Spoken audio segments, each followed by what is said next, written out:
The beam from the helicopter's thermal scanner cut through pre-dawn darkness over the boundary waters, painting false colors across a granite face that had been frozen solid since December 1978. 4 years of snow, 4 years of silence. And then, on the screen, a shape that shouldn't be there, a thermal signature too symmetrical to be natural, pressed against the rock like a prayer. "Mark this position," the pilot said into his headset, and below, in the warming trailer at the edge of Superior National Forest, Sheriff Tom Headland watched the monitor flicker with coordinates that would finally answer the question that had consumed northern Minnesota since the Larsen sisters walked into a blizzard and never came home. In the summer of 1978, Duluth still smelled like iron ore and lake water. The Larsen house sat 3 blocks from the shore on a street lined with maples, a 2-story colonial with blue shutters that Christine Larsen repainted every spring. Her daughters, Emma, 17, and Sarah, 15, had been born in that house. They'd measured their heights against the doorframe in the kitchen. They'd carved their initials into the oak tree out back when they were 9 and 7. Emma was the deliberate one. She kept a journal with dates and times, made lists for everything, wore her blonde hair in a practical braid that fell past her shoulders. She'd been accepted to the University of Minnesota for the following fall, planned to study forestry. On weekends, she worked at her uncle's hardware store on Superior Street, learning inventory systems and customer service, saving money in a coffee tin under her bed. Sarah was lighter somehow, quicker to laugh. Dark-haired like their father, she played clarinet in the school band and spent hours on the phone with her best friend Jenny, sprawled on the living room floor with the cord stretched to its limit. She was learning to drive that summer, practicing parallel parking in the empty lot behind the Lutheran church, while Emma sat in the passenger seat calling out distances. Their father, Robert, worked at the taconite plant in Silver Bay, 47 miles up Highway 61. He left before dawn and returned after dark, his lunch pail empty, his hands permanently stained with iron dust. Their mother taught 3rd grade at Lincoln Elementary. The family ate dinner together at 6:30. They went to church on Sundays. They were ordinary in every way that mattered. That November, the deer hunting season opened the way it always did, the woods filling with orange vests and rifle reports, trucks parked along fire roads, hunters telling stories over thermoses of coffee. Robert had promised to take Emma on her first hunt. She'd completed her safety course in October, practiced with his rifle at the range behind the VFW hall. "Sarah can come too," Emma had said at dinner, but Sarah had wrinkled her nose. "I'll stay home with Mom. You two can freeze in the woods." But when the morning came, November 18th, a Saturday, Sarah changed her mind. She appeared in the kitchen at 5 a.m. in her brother's old jacket, a wool hat pulled over her ears. "Changed my mind," she said. "I want to see what all the fuss is about." Robert hesitated. They only had 2 hunter orange vests. Emma was already dressed, her boots laced, her father's spare rifle slung over her shoulder. "We'll share mine," Emma said, before anyone could object. "We'll stay together anyway." Christine made them oatmeal. She packed extra sandwiches, venison from last year's hunt, cheese, thermoses of hot chocolate. She stood at the door as they loaded into the truck, Robert's old Ford, with the gun rack in the back window, and she felt something then. Later she would tell the investigators about it, a tightness in her chest, a sense of wrongness she couldn't name. But she said nothing. She waved. She went back inside to grade spelling tests. They drove north on Highway 61, then west into the forest on gravel roads that became dirt, then 2-track trails that wound between stands of birch and pine. The temperature hovered at 23 degrees. The sky was colorless. Robert parked at the end of a logging road near a wilderness area they'd hunted before, a section of state forest that bordered the boundary waters. "We'll walk the ridgeline," he told them, pointing at a topographic map spread across the hood. "There's a natural funnel here between these 2 hills. Deer move through at dawn. They set out at first light, single file, Robert leading, Emma behind him, Sarah at the rear. The forest was silent except for their boots crunching through frozen leaves. After an hour, Robert spotted a clearing where deer had been bedding. He positioned Emma on one side with a clear line of sight, told Sarah to wait with her, gave them the orange vest to share. "I'm going to circle around," he said. "Push anything toward you. Don't shoot unless you're certain of the target." He disappeared into the trees. Emma and Sarah waited in the cold, breathing into their gloved hands. Sarah whispered something about being hungry. Emma opened her pack, found the sandwiches their mother had made, divided one between them. They ate, standing up, watching the woods. That's when the weather changed. It started as wind, a sudden gust from the north that bent the treetops and sent dried leaves skittering. Then the temperature dropped. Emma could feel it, a physical thing, like stepping into a walk-in freezer. The sky darkened from grey to charcoal. "We should head back to the truck," Sarah said. Emma agreed. She scanned the trees for their father, saw nothing but shadows and timber. She called out his name. Her voice was swallowed by wind. The snow started 10 minutes later. Not gradual flurries, but a white wall that erased the forest in seconds. Visibility dropped to 15 feet, then 10, then nothing. Emma grabbed Sarah's arm. "Stay close to me." They started walking in what they thought was the direction of the logging road. The wind drove snow into their faces, ice crystals that stung exposed skin. Emma tried to retrace their steps, but the trail had vanished. Every tree looked the same. The world became white noise. Sarah was shivering. Her jacket, their brother's old canvas coat, was soaked through. Emma could see her lips turning blue. "We need to find shelter," Emma shouted over the wind. They stumbled forward. Time lost meaning. Emma's watch, a Timex her grandmother had given her for graduation, read 10:47 when they found the rock face. A granite outcrop, part of the ancient Canadian shield that ran through northern Minnesota. There was a slight overhang, maybe 3 feet deep, a place to get out of the wind. They pressed themselves against the stone. Sarah was shaking violently now, her teeth chattering so hard she couldn't speak. Emma pulled off her own coat, a heavy down parka their father had bought her for the trip.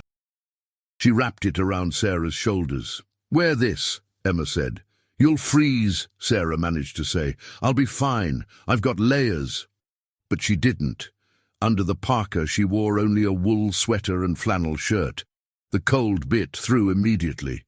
Emma kept her arms around Sarah, trying to share body heat, trying to think. They should build a fire. But everything was wet. They should keep moving, but in this whiteout they could walk in circles until they collapsed. Sarah stopped shivering around noon. Emma knew what that meant, hypothermia advancing to its final stages. She shook her sister, called her name, but Sarah's eyes had gone distant and unfocused. "Stay awake," Emma begged. "Dad will find us. Someone will find us." She took off her own flannel shirt, wrapped it around Sarah's hands. The cold was absolute now, a living thing that crushed thought and numbed extremities. Emma's fingers had lost feeling. Her legs wouldn't respond to commands. She pulled Sarah closer. She whispered stories, memories of summer days at the lake, camping trips to Gooseberry Falls, the time they'd snuck downstairs on Christmas Eve and caught their father assembling a bicycle. She talked until she couldn't form words anymore, until the cold was inside her, until the world went soft and distant. The last thing Emma did, the very last conscious act, was to pull her father's orange hunting vest over both of them and wrap her arms tighter around her sister. She held on, even as consciousness faded, even as the snow buried them, she held on. Robert Larsen found his way back to the truck at 11:15 a.m. by following a compass bearing and sheer stubbornness. The blizzard had come from nowhere. November storms were common in northern Minnesota, But this one had the character of something from January, a wall of white that dropped 6 inches in the first hour. He'd called for his daughters until his voice gave out, then made the decision that probably saved his life. Get to the truck, get help, organize a real search. By the time he reached Highway 61, the storm had closed the road. He drove south in near zero visibility, found the sheriff's office in Two Harbors at 1:30 p.m. Sheriff Tom Headland took one look at Robert's face and started making calls. The search began that afternoon. 12 volunteers, then 20, then 40. Hunters who knew the woods, game wardens with topographic maps, a search and rescue team from Duluth with trained dogs. They worked in shifts through the storm, marking quadrants on maps, calling names into the wind. Christine Larsen sat in the sheriff's office with a blanket around her shoulders and coffee going cold in a paper cup. Every time the radio crackled, she flinched. Every time a truck pulled up outside, she stood. The storm lasted 36 hours. When it finally cleared on Monday morning, there were 14 inches of fresh snow covering the search area. The dogs had lost any scent trail. The volunteers found nothing, no tracks, no sign, no trace of 2 teenage girls who'd walked into the woods 3 days earlier. They searched for 2 weeks. The National Guard brought in helicopters with searchlights. They flew grid patterns over thousands of acres. A local radio station set up a hotline, and volunteers staffed it 24 hours a day. Tips came in. Someone had seen 2 girls hitchhiking near Grand Marais. Someone else had heard screams near a hunting shack. Every lead was followed. Every tip turned into nothing.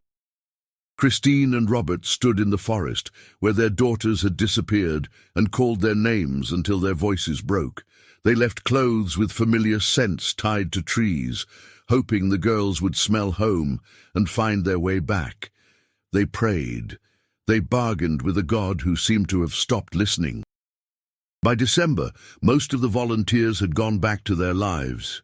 The sheriff's office kept the case open, but the official search operations ceased. The ground was frozen solid. The snow was waist-deep. If Emma and Sarah were out there, Tom Headland thought, but didn't say.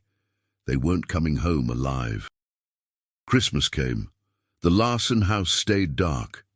Robert took a leave from the taconite plant. Christine walked through the rooms, touching her daughter's things, Emma's journal on her nightstand, Sarah's clarinet in its case by the door.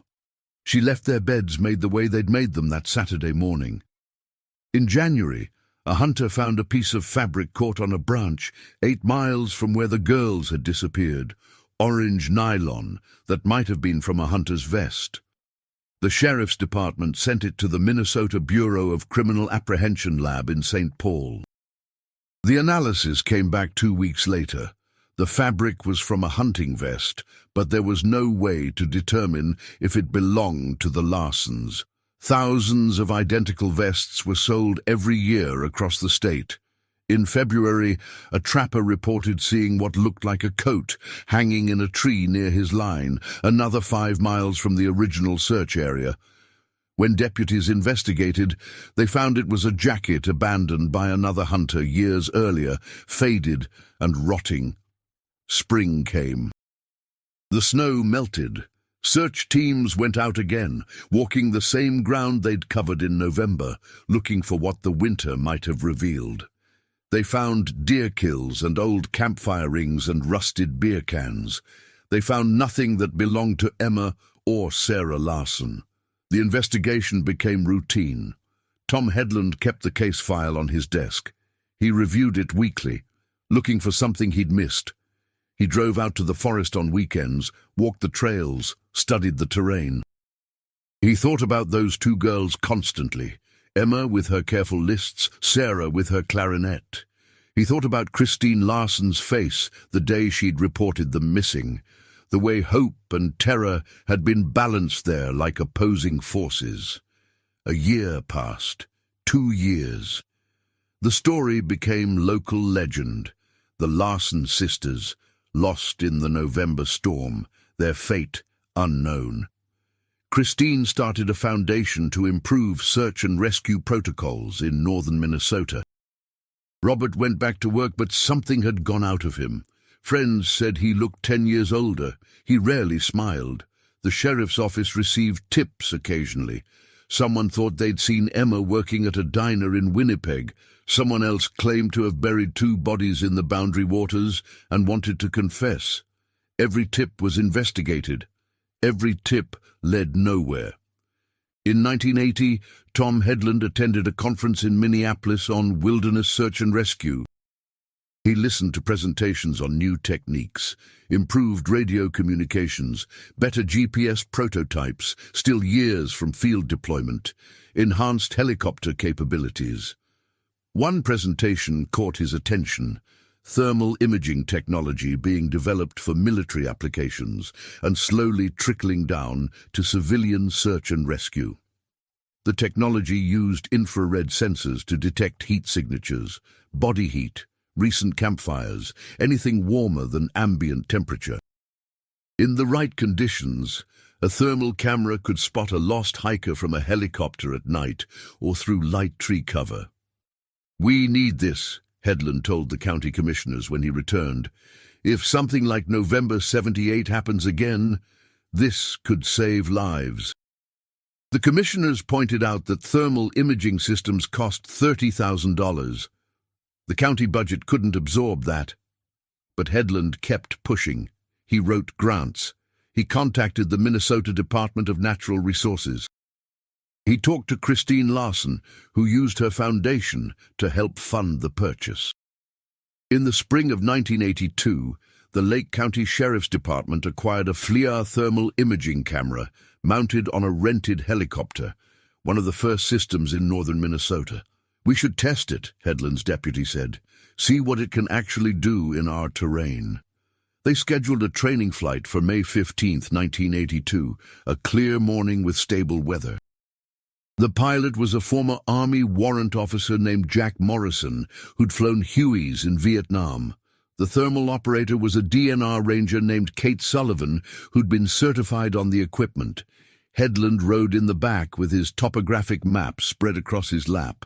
He'd marked the area where Emma and Sarah Larsen had disappeared 4 years earlier. It wasn't officially a search. The case was cold. The girls almost certainly dead. But he wanted to see what the thermal camera could detect in that terrain. Maybe it would show old campfire sites, or shelters built by hunters, or something, anything, that might close the question that had haunted him for 4 years. They flew north from 2 harbors at dawn, following Highway 61 to the turnoff for the logging roads. The forest spread below them, thousands of acres of pine and birch and granite outcrops. Sullivan worked the thermal controls, adjusting sensitivity, explaining what she was seeing. "Cold signatures here, probably exposed rock. Warm spot there. Could be a bear den or a hunter's blind. Everything registers differently depending on how it holds or releases heat." They flew a grid pattern over the search area. Headland called out landmarks from his maps. Morrison kept the helicopter steady at 500 feet. And then, 90 minutes into the flight, Sullivan made a sound in her throat. "Sheriff, I've got something." On the thermal screen, a shape appeared against a granite face, a concentrated thermal signature that didn't match the surrounding rock. It was person-sized, or close to it. But 4 years after exposure to the elements, no human body should show any thermal signature at all. Unless... "What is that?" Headland asked. Sullivan adjusted the controls. The image sharpened, the shape resolved into something almost too precise to be natural. 2 forms pressed together against the rock, wrapped in fabric that created an insulating layer between the bodies and the stone. "It's holding heat differently than the rock," Sullivan said slowly, working through the physics in real time. "Like there's an air pocket, or layers of material. The granite absorbed sun all day yesterday, released it overnight. But this, whatever this is, it's radiating differently, more slowly." Morrison brought the helicopter lower. They could see the outcrop now with their eyes, the same rock face where search teams had walked 4 years earlier. There was nothing visible from the air, but on the thermal screen the signature was undeniable. Headland felt something cold slide down his spine. "Mark these coordinates," he said. "Mark them exactly." The ground team assembled within 2 hours.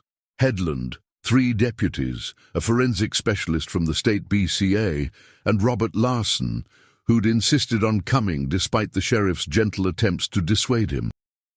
They hiked in from the logging road, following the GPS coordinates Sullivan had recorded.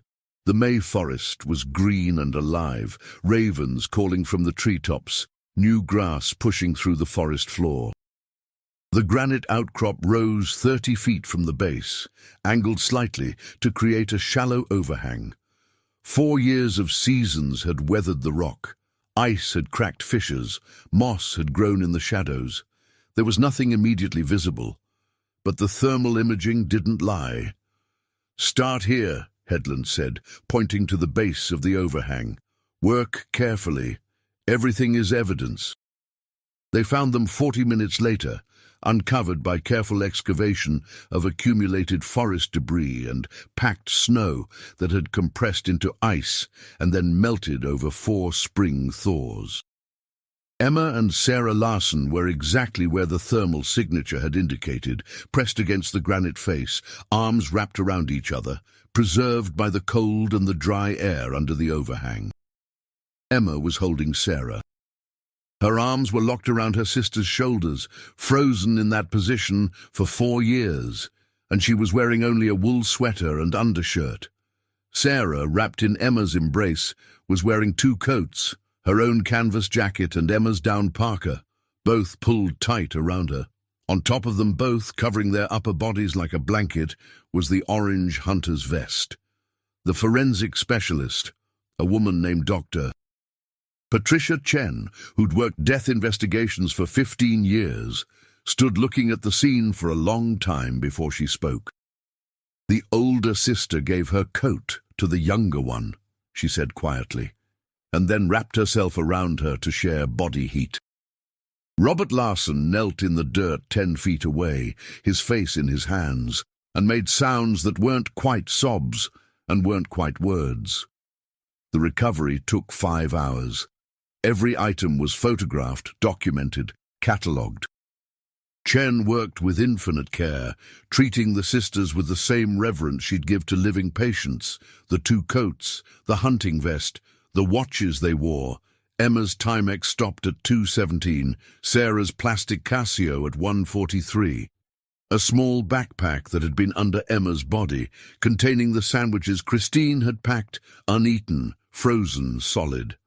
They transported the remains to the Duluth medical examiner's office in separate body bags, maintaining dignity even in death.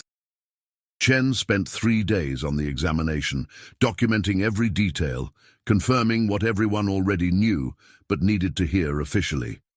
Cause of death: exposure and hypothermia. Time of death: approximately 24 to 36 hours after their disappearance. Sarah had died first, likely in the early afternoon of November 19th.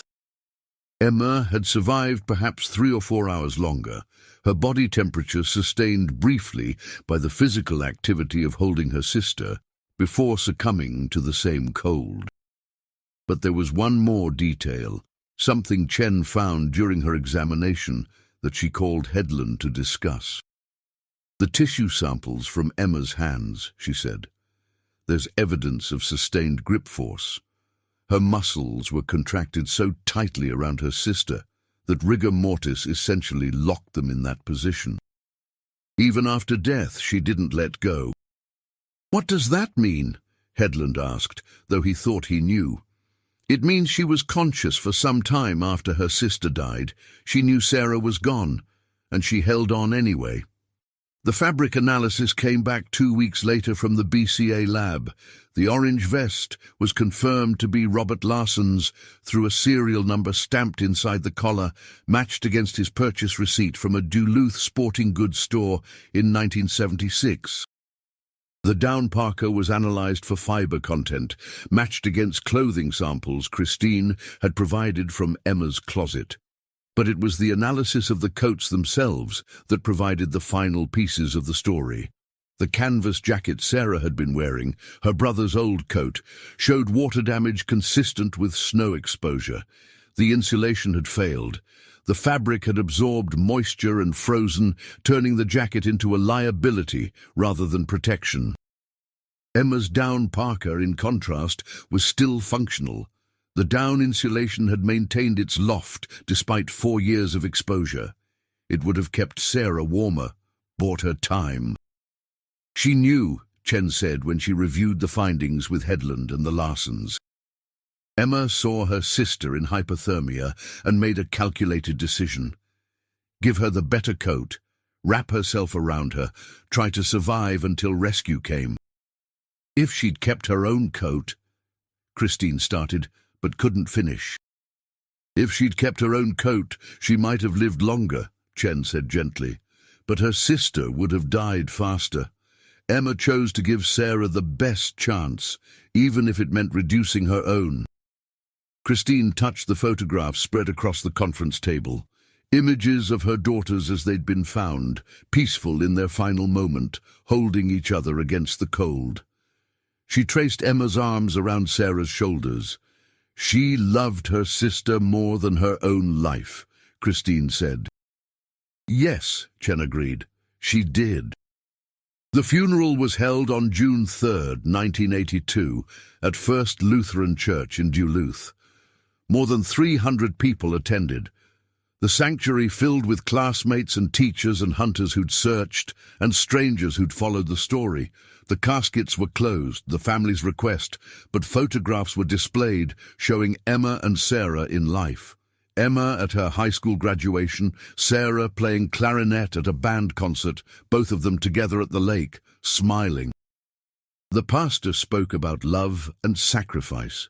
He read from the Gospel of John, "Greater love has no one than this, to lay down one's life for one's friends." Christine sat in the front pew holding Robert's hand. She'd found one of Emma's journals while packing up her daughter's room, and in it, an entry from August 1978. Sarah and I climbed the rocks at Split Rock Lighthouse today. She was scared at the top, thought she'd fall. I held her hand until she felt safe. That's what sisters do, hold on when things get scary. They were buried together in one grave at Forest Hill Cemetery on a slope overlooking Lake Superior. The headstone read, Emma Marie Larsen, 1961-1978, Sarah Lynn Larsen, 1963-1978, together always. In the months after the funeral, the story of how the sisters were found spread through search and rescue communities across the country.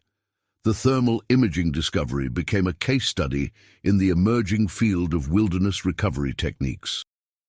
Tom Headland was invited to speak at conferences about the technology and its applications, but he always ended his presentations the same way, not with technical specifications or success metrics, but with a photograph of Emma and Sarah Larsen smiling on a summer day, and a reminder that technology serves only to find the answers that families deserve, the answers that bring closure. The answers that reveal what happened in those final hours when hope and cold struggled against each other in a Minnesota forest. Christine Larsen's foundation expanded its mission to fund thermal imaging equipment for rural sheriff's departments across the northern tier. By 1985, 15 counties in Minnesota, Wisconsin, and Michigan had acquired systems. The technology helped locate lost hunters, missing hikers, and children who'd wandered from campgrounds. In the first 5 years, thermal imaging was credited with saving 14 lives. Robert Larsen never hunted again. He kept his rifles locked in the basement, untouched. He retired from the taconite plant in 1990 and spent his remaining years working with Christine on the foundation. He died in 1997 of a heart attack while splitting firewood. Christine had him buried on the slope at Forest Hill Cemetery, next to their daughters. The outcrop, where Emma and Sarah were found, became a memorial site. Hikers leave flowers there in the summer. In winter, someone always ties a hunter's orange ribbon around the nearest tree, visible from a distance, a marker that says, "Here is where love refused to surrender." The last entry in Emma's journal, written 2 days before her death, read, "Taking Sarah hunting tomorrow. Dad says she'll probably hate it and want to come home early, but I'm glad she's coming. Whatever happens, we'll be together. Whatever happens, we'll be together." On the shelf in Tom Headland's office, next to commendations and service awards, sits a small wooden frame. Inside is a photograph from the recovery operation, not of the remains, but of the 2 coats as they were found, one wrapped around the other, inseparable even after death. Below it, a quote typed on an index card. "This is what love looks like when everything else has been stripped away." He retired as sheriff in 1995, but he kept that photograph. He still visits the memorial site sometimes when the weather is clear and the forest is quiet. He stands at the base of the granite outcrop and thinks about 2 sisters who walked into a storm and how one of them chose, in her final hours, to hold on.